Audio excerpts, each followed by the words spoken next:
I want to show you something. There are a lot of gurus out there who say that your planing should be low down so you can put all your upper muscle and your body over the top of it to get a shaving. But let me show you this. See this? This plane is dull. I've been using it for a couple of hours and it won't take a shaving anymore. If I do what the gurus say, I can get that shaving, but I'm pressing down, I've increased the friction and I've increased a lot of energy being deployed to get that shaving. I made this little device just to show you how I'm going to conclude this experiment. This is going to guide the plane so I have no downward influence except the weight of the plane. And I pull like this and I get no shaving. Okay, so I'm going to now sharpen my plane.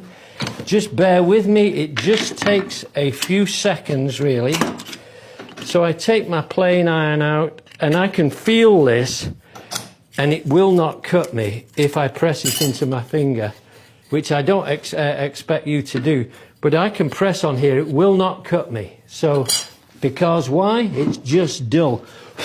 I've got 3 sharpening plates in here. They're diamonds, they work very well. So I've got 250, 600 and 1200 on here. I give it a little squirt.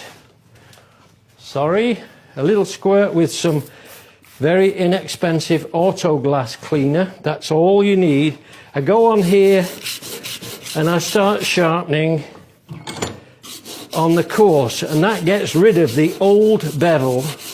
I go to the next one. Now I'm on the cutting edge. Now I'm on the super fine.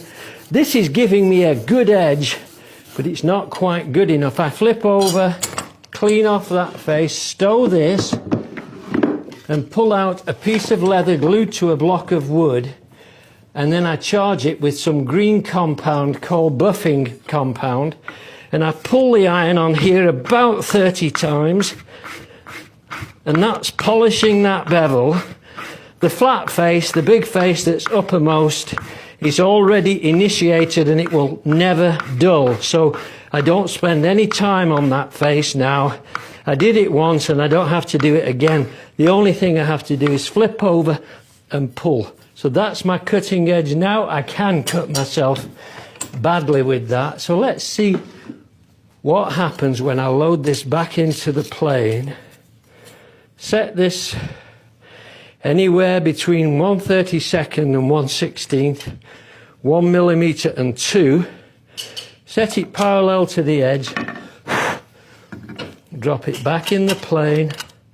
This is all it takes to stay on top of your sharpening. Pull the cutting iron assembly up and lock it down, and then you can start setting your plane iron. Now, I have no micrometer to set this. I have to do it by eye, but I'm going to try to be absolutely as honest as I can when I set this. So I'm parallel to the face of the plane, the sole of the plane, and I'm setting this to what I eyeballed before.